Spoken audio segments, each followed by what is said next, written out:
Shalom a todos, bom dia. Aqui é Fernando Miguel do canal Uma Bíblia por Dia.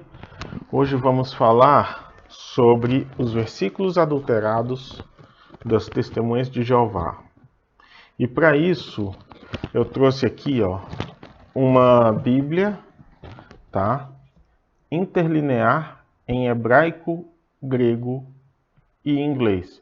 Infelizmente eu não tenho uma dessa em português, tá? Mas vamos usar aqui no inglês mesmo, que dá para usar. Essa daqui eu já apresentei aqui individualmente, né? Falei que apresentaria futuramente um vídeo comparando as três versões. Essa daqui é de 1967, essa é de 1986 e essa é a mais recente de 2015. Vamos lá. Primeiro, vamos falar sobre a versão. Essa daqui é de 1987 e 19 anos depois foi produzida essa aqui, em 86. Em 86, 29 anos depois dessa aqui, surgiu essa, né? Essas três Bíblias, elas são contraditórias entre si. Se eu pegar aqui, por exemplo, uma João Ferreira de Almeida, de 1969, e pego uma de 2015, mesmo texto, ARA, tal, mesma editora, SBB. A única diferença que você vai perceber nessa Bíblia, sabe qual é? É a diferença de gramática.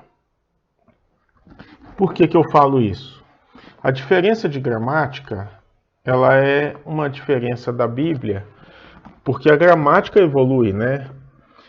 Por volta de 95 a gente teve uma reforma, né, da gramática.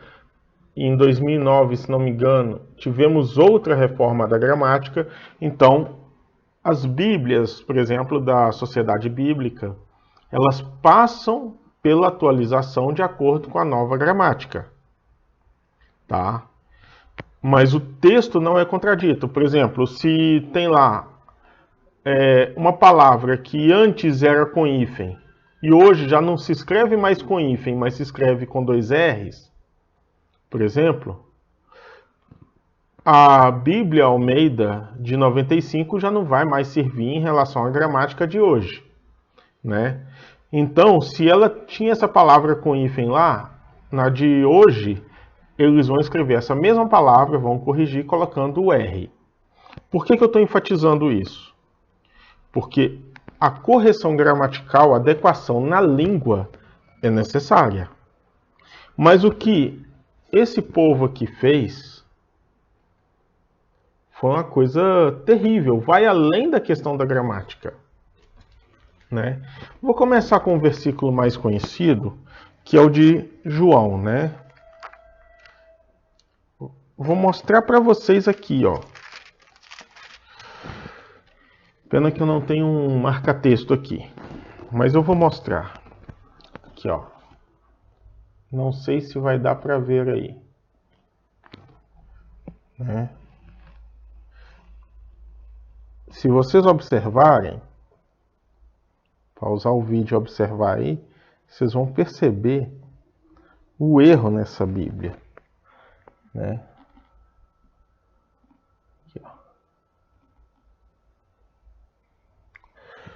Aqui diz assim, João 1. No princípio era a palavra, e a palavra estava com o Deus, e a palavra era Deus. Só que tem um detalhe, Deus aqui, com D minúsculo. Podem observar isso. Deus com D minúsculo. Aí, isso aqui, né, eles fizeram essa tradução. Agora vamos lá em Êxodo 27. Né? Aliás, 20 não, Êxodo 7. Perdão. Aqui, Por consequente, Jeová disse a Moisés: Vê, eu te fiz Deus para Faraó, e Arão, teu próprio irmão, se tornará teu profeta. Podem ver aqui, ó.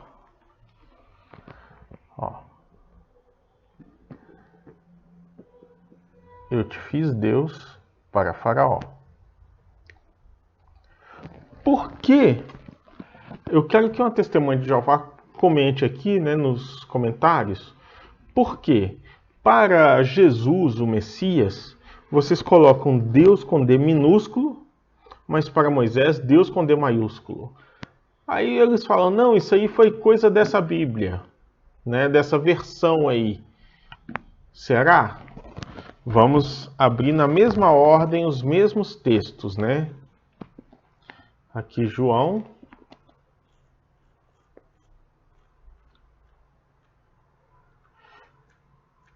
Abrindo aqui, né?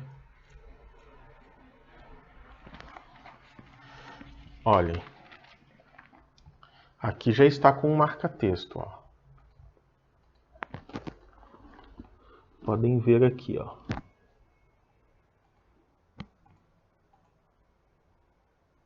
Um Deus, esse um entre colchetes. E na questão de textos bíblicos, costuma acontecer uma coisa. Quando uma palavra ela está em colchete, entre colchetes, significa uma correção gramatical em que o texto ele não faz parte do correto, né, do que está no original, mas é acrescentado para dar um sentido, tá? Porém, as testemunhas de Jeová, eles abusaram desse recurso ali, e eu vou mostrar no texto grego para vocês. Agora olhem aqui, ó, a tradução do Novo Mundo, bem aqui, ó. 7:1. Ops, peraí. Aqui, ó. 7.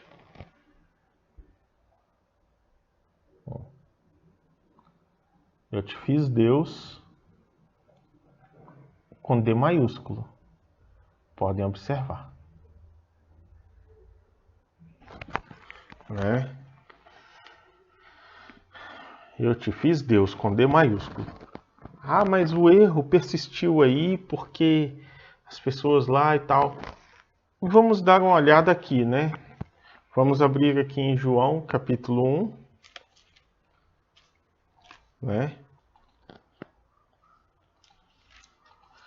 Olha só. Está bem aqui o texto, ó. Ó. Já tiraram o colchete que eles haviam colocado. Né? Agora vamos lá em Êxodo, né? Êxodo 7.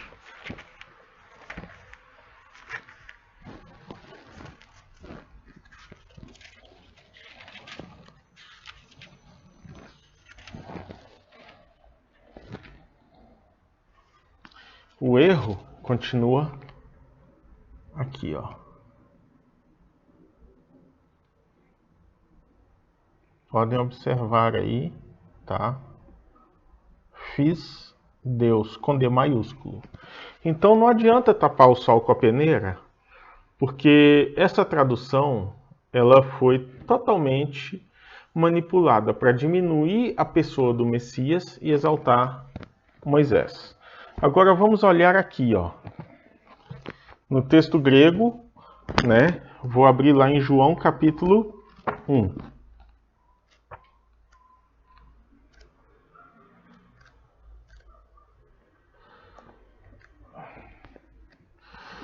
Para quem não conhece o texto, tá aqui, ó. O texto tá aqui. Não sei se vai ser possível vocês verem, mas ó. O texto, literalmente aqui, ele diz assim, ó. Olha só. Enarque, em começo, em ro logos, era o palavra. Kai Logos é a palavra, em proston theon, estava diante de o Deus. Kai Theos em Logos.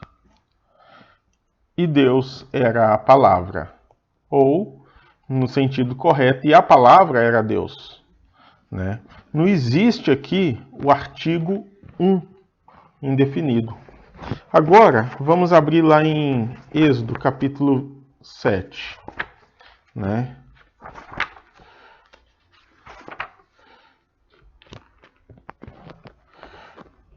6, 7. Aqui, ó, consta a palavra. Deixa eu pegar aqui.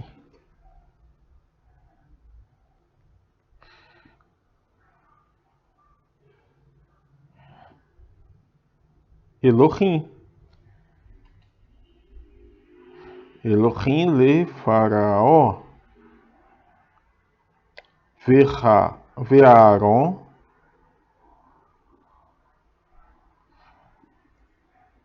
Atá.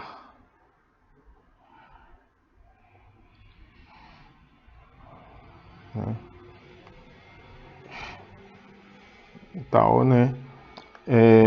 Har, profeta, né? Navi. Então, aqui está a palavra Elohim, ou seja, isso que te ponho por senhor acima do faraó, né? Por dominador, proprietário, e Arão, teu irmão, profeta. Né? Não existe aqui a palavra próprio irmão, como eles acrescentaram no texto. Né? Não existe isso. Outro texto, vou pesquisar aqui um outro texto, né? Para fazer análise desse texto também. Vamos lá. O texto diz assim: Deus, né? Olha só na tradução 1 João 5,20. Vamos lá.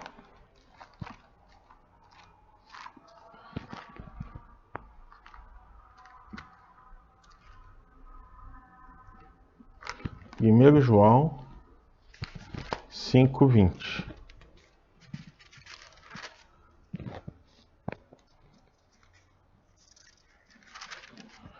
Diz assim, ó: Mas sabemos que o Filho de Deus veio e nos deu capacidade intelectual para obter o conhecimento do verdadeiro, e nós estamos em união com o verdadeiro por meio de seu Filho Jesus. Esse é o verdadeiro Deus, né? Aqui eles colocam esse. É o verdadeiro Deus e a vida eterna. Só que o termo correto aqui seria este. Vamos olhar na 86. 1 João 5,20. Né? 1 João aqui. Olha só. 5:20. Mas sabemos que o Filho de Deus veio e nos deu capacidade intelectual para obtermos o conhecimento do verdadeiro, e nós estamos em união com o verdadeiro por meio de seu Filho Jesus Cristo. Esse é o verdadeiro Deus e a vida eterna. Eles insistem nesse erro do esse, aqui na de 86. Vamos olhar na de 2015. Né? Aqui.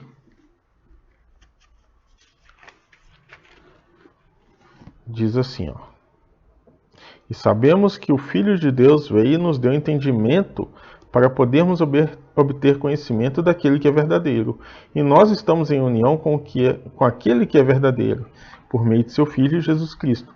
Esse é o verdadeiro Deus e a vida eterna. Esse verdadeiro Deus aqui se refere ao Messias, né? O verdadeiro Elohim e a vida eterna. Por que eles colocam aqui com D maiúsculo, mas lá em João 1 eles colocam com D minúsculo? Outro erro bastante conhecido, né, Quando Apocalipse fala que as pessoas sofrerão dia e noite pelos séculos dos séculos, né? Lá em Apocalipse, vou colocar aqui, séculos dos séculos. Filtro, né? Novo Testamento.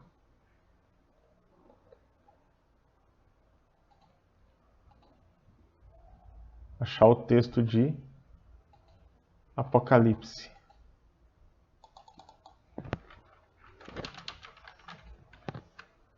Vamos lá em Apocalipse.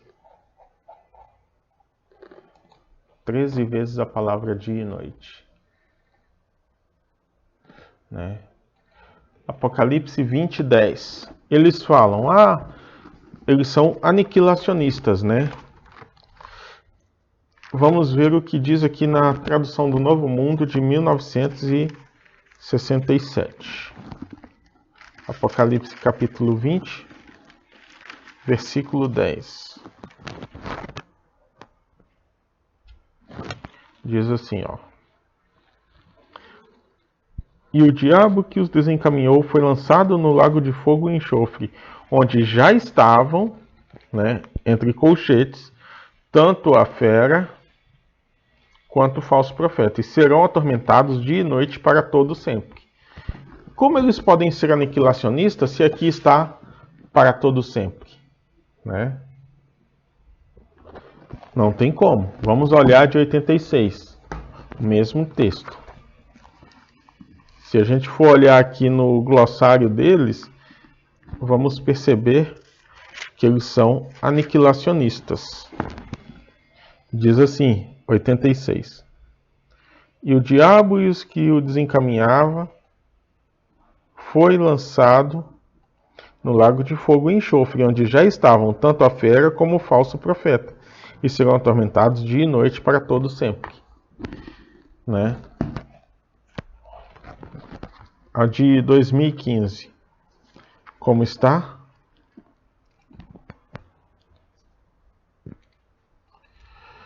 Vinte, 10.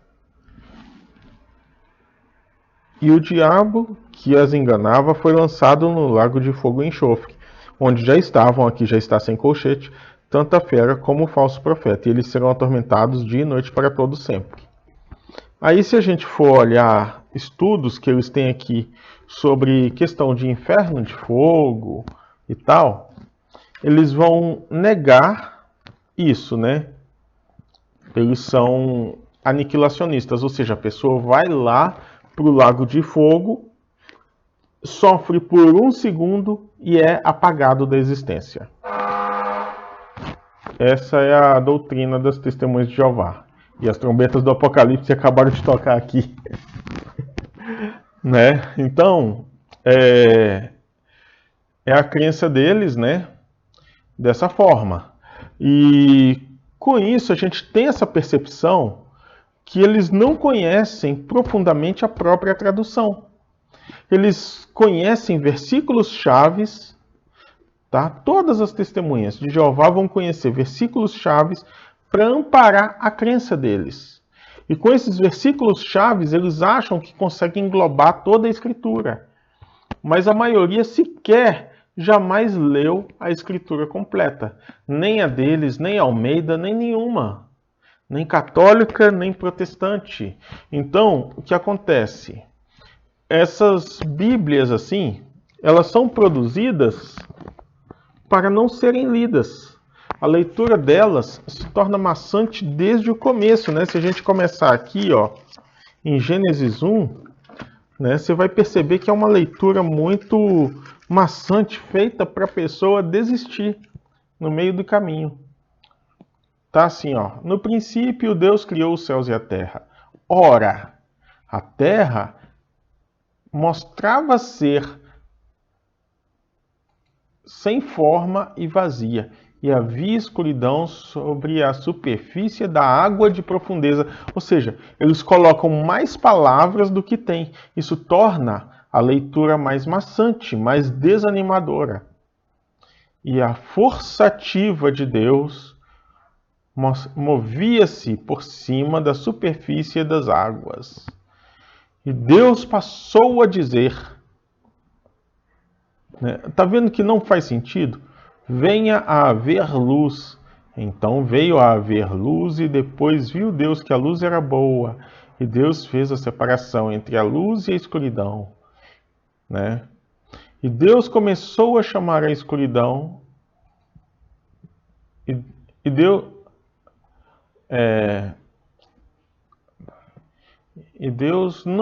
começou a chamar a escuridão a luz de dia, mas a escuridão chamou noite. E veio a ser noitinha e veio a ser manhã, primeiro dia. Então, é uma leitura assim que vai tentando se tornar maçante, pesada. Por isso que ninguém lê isso. Eu nunca conheci uma pessoa, além de mim, que já leu essas Bíblias por completo, né? É uma leitura maçante, causa muita dor de cabeça. Olha só, o mesmo trecho na de 86. No princípio, Deus criou os céus e a terra. Ora, a terra mostrava ser sem forma e vazia. Havia escuridão sobre a superfície da água de profundeza, e a força ativa de Deus movia-se por cima da superfície das águas. E Deus passou a dizer: venha haver luz. Então veio a haver luz. Depois Deus viu que a luz era boa, e Deus fez separação entre a luz e a escuridão. E Deus começou a chamar a luz de dia, mas a escuridão chamou de noite. E veio a ser noitinha e veio a ser manhã, primeiro dia. E aí veio a tradução de 2015, que entre as três, eu não sei vocês, mas para mim não teve muita diferença não. Olha só, no princípio Deus criou os céus e a terra. A terra era vazia e deserta, e havia escuridão sobre as águas profundas, e a força ativa de Deus movia-se sobre as águas. E Deus disse: que haja luz. Então houve luz. Depois disso, Deus viu que a luz era boa, e Deus começou a separar a luz da escuridão. E Deus chamou a luz dia, mas a escuridão chamou de noite. E houve noite e houve manhã, primeiro dia.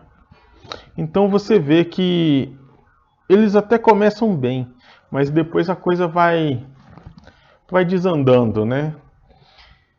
Então, o que torna essas Bíblias diferentes é justamente o fato de quem fez as traduções, né, nunca estudou os textos originais da Bíblia, né?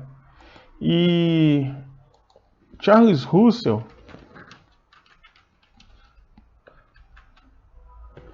ele disse uma vez que quem lesse a Bíblia puramente estaria em trevas, mas quem lesse os livros dele sobre a Bíblia encontraria a luz.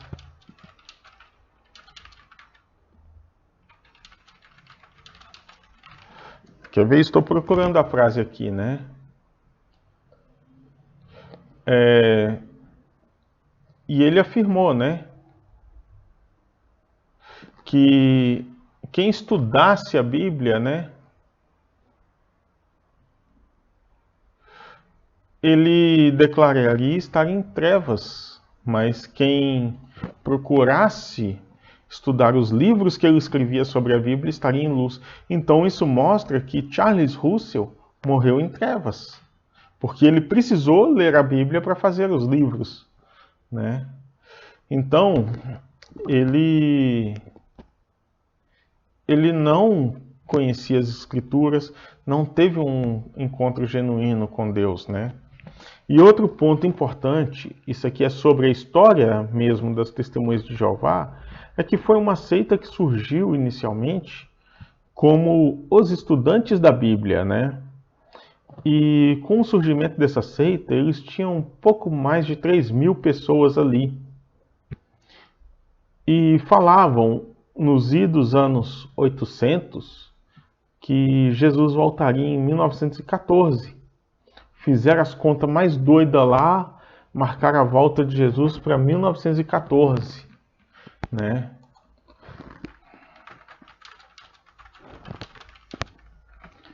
E com isso, né, eles fizeram a interpretação de textos bíblicos de Lucas 21, 23, Daniel 4, 10 a 16 e o versículo 25, né? E falam que Jesus voltou de forma invisível em 1914. Só que ninguém acreditava nisso antes, até que eles tropeçaram no fato histórico da Primeira Guerra.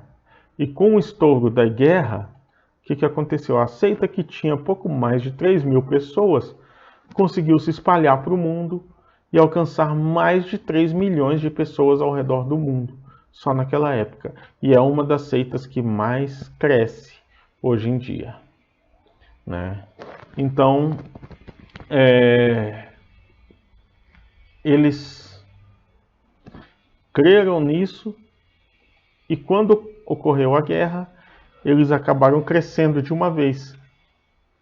Então, é uma seita muito estranha, muito perigosa, cheia de doutrinas nocivas, né? Os maiores crimes contra pessoas, individualmente falando, ocorrem dentro dessa seita, que é separação de famílias por algum ex-membro, né? Que se uma pessoa tem ali sua esposa, seus filhos, e essa pessoa larga a seita, eles levam a esposa e os filhos até para outro estado para evitar contato desse pai com os filhos. E se os filhos são menores de idade, né, ou eles aconselham deixar os filhos com um tio ou algum parente que não é testemunha de Jeová, ou os pais só cuidam dos filhos enquanto são menores de idade, mas completou 18 anos, são obrigados a sair de casa, né? Porque não pode ter contato com apóstatas, né? É o que eles pregam. Outro ponto, né? A transfusão de sangue, que eles falam que não pode haver e tal. Quantas pessoas morrem vítima dessa seita por causa da transfusão de sangue? Quantas famílias e lares são destruídos por causa disso, né? Então, tudo isso não está de fato na Bíblia, mas estaria aqui, ó. Deixa eu abrir aqui e mostrar para vocês. Essa Bíblia aqui, ela tem essa concordância, né? E depois da concordância aqui, ó, vamos lá.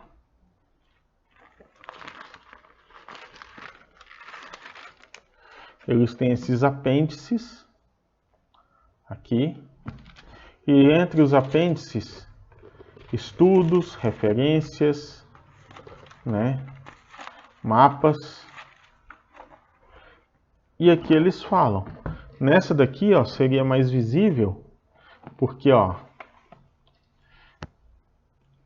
deixa eu pegar aqui.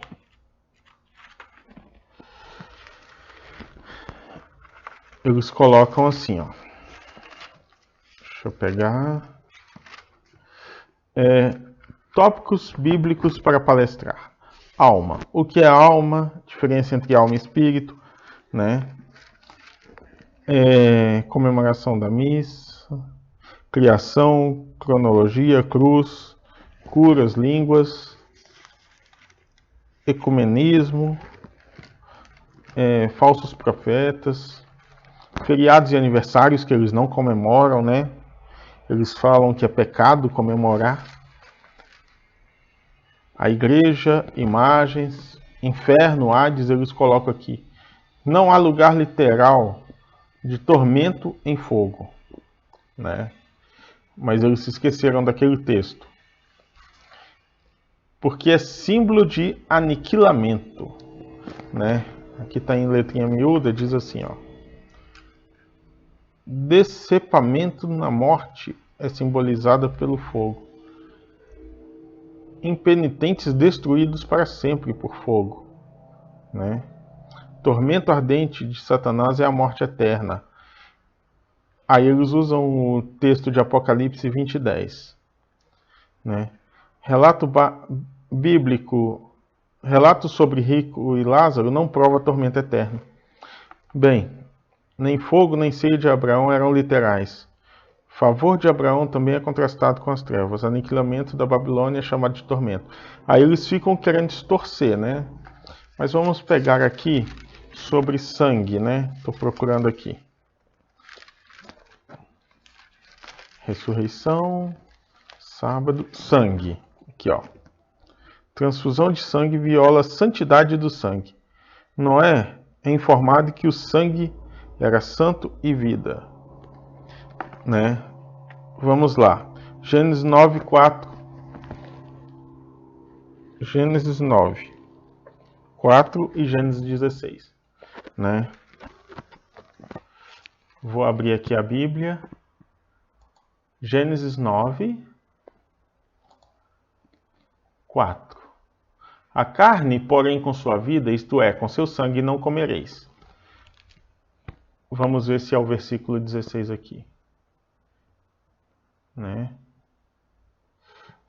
É o versículo 16. E estará o arco nas nuvens, e eu verei para me lembrar a aliança eterna entre Deus e toda alma vivente e toda carne que está sobre a terra. Então nada tem a ver com santidade do sangue. Pacto da lei proibia comer sangue. Sim, de fato há essa proibição na Bíblia. Proibição repetida aos cristãos. Mas o negócio é, uma coisa é a ingestão do sangue.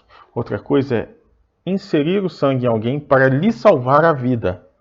Porque a lei e a instrução eram pró-vida, né? Aí aqui, ó, tem outro ponto aqui, ó. Questão de salvar vida não justifica violar a lei de Deus. Obediência é melhor que sacrifício. 1 Samuel 15:22 e Marcos 12:33. É fatal prezar mais a vida do que a lei de Deus. Marcos 8:35-36. Vamos lá, né? Marcos, que eles colocam uma abreviatura diferente. 8:35.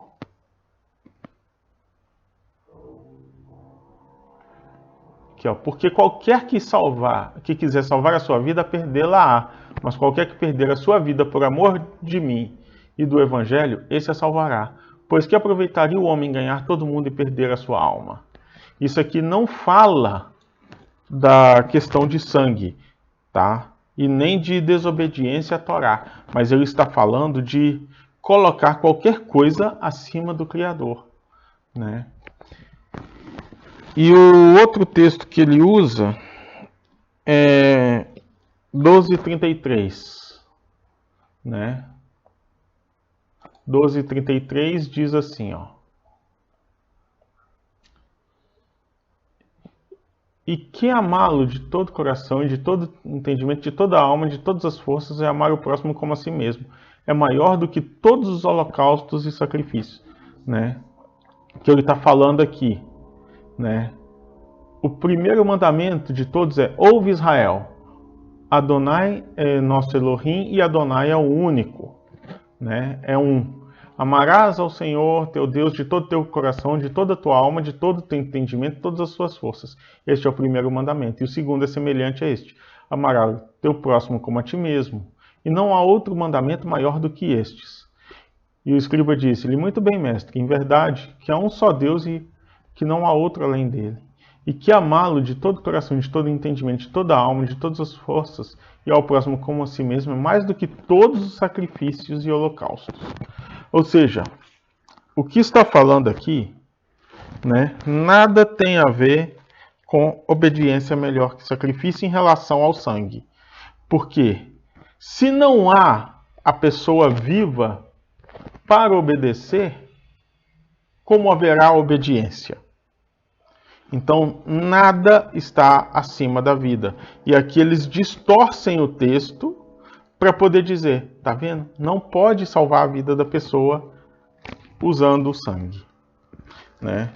E aqui essa também ela tem os mesmos estudos, né? Só que eu acho que aqui no começo, Deixa eu ver aqui. Né? Não, aqui não tá. Vamos ver no final. Né?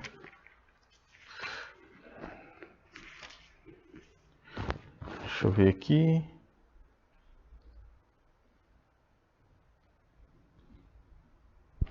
Não, aqui não tem. Deixa eu ver.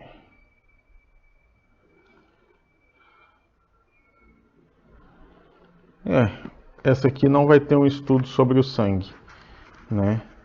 Mas vai ter algumas informações sobre a vida do Messias e tal. Mas a que pega mesmo é essa aqui, ó, que fala sobre essas coisas, né?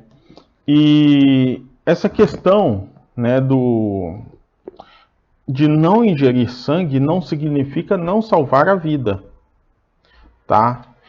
Vamos colocar um exemplo. Eu conversei uma vez com um judeu ortodoxo sobre isso e ele me explicou, né?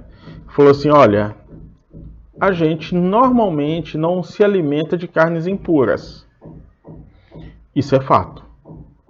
Porém, se o avião caiu num lugar, não tem um animal ali que seja puro e a gente precisa sobreviver, nesse caso a gente tem uma permissão, né, para poder se alimentar ali daqueles animais, se não tiver nenhuma erva segura comestível, a gente se alimenta ali de algum animal para sobreviver.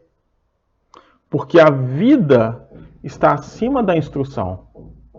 A vida é a instrução maior. Então, nesse caso, a gente violaria para a sobrevivência.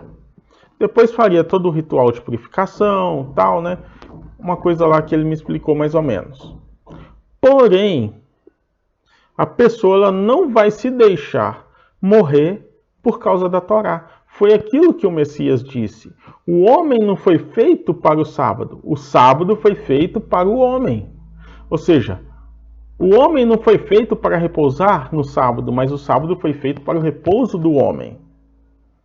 E com isso, se for necessário violar o sábado para salvar uma vida, para ir a um hospital, ou em caso de fome extrema, não tem absolutamente nada para se alimentar, a pessoa viola o sábado, vai lá, colhe o alimento, como o Messias e os discípulos colheram as espigas, né? Foram vistos colhendo as espigas para se alimentarem, o que não era lícito fazer. Né? Num dia normal, assim, num sábado normal, não era lícito, mas eles estavam com fome e precisavam se alimentar. Então, nesse caso, a violação do Shabat não existe por causa da vida, né? Como eu já pesquisei também, já cheguei a essa conclusão, qual lei deve ser obedecida, né? A lei da circuncisão ou a lei do Shabat? Uma criança nasceu e o 8º dia dela cai no Shabat. Ali ele precisa escolher entre violar o Shabat e fazer a circuncisão ou violar a circuncisão e guardar o Shabat. Né? Deixar a circuncisão para o dia seguinte ou para o dia anterior. Mas a circuncisão tem que ser feita precisamente no 8º dia. Então o que acontece? A circuncisão é a instrução mais antiga e ela tem prioridade. Então viola-se o Shabat e faz-se a circuncisão no Shabat. Né?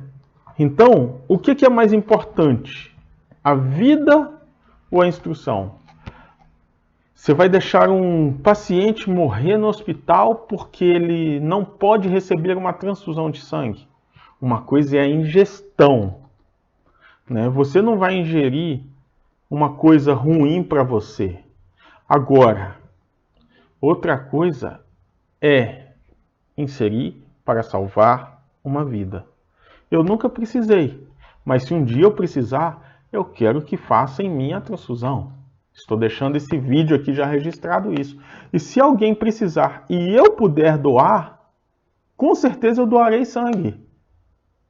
Porque eu acho que isso é um ato de amor para uma pessoa que precisa, né, para sobreviver. Então as testemunhas de Jeová, eles estão errados em muitos aspectos, desde a confecção de sua Bíblia até a interpretação, né? Porque foi uma Bíblia fabricada aqui, ó, ela foi fabricada para amparar doutrinas e pensamentos deles. Eles não adequaram a mente deles à Bíblia, mas adequaram a Bíblia ao pensamento deles. E isso tem ocorrido ao longo do tempo, porque as doutrinas contidas aqui não conseguiram resistir 20 anos até essa aqui. E as doutrinas dessa aqui não chegaram a 40 anos até essa. Será que nos próximos 20 anos, 30 anos, essa Bíblia vai ter uma nova? Vai existir uma Bíblia nova das Testemunhas de Jeová? Porque eles não conseguem manter o pensamento durante 30 anos. Eles não conseguem fazer isso, né? E por não manter esse pensamento nessa forma, eles acabam caindo em extrema contradição consigo mesmo, e todas as versões se contradizem entre si. O que está escrito numa acaba contradizendo outra. E o vocabulário delas também prejudica muito a leitura, né? Se torna maçante, pesada.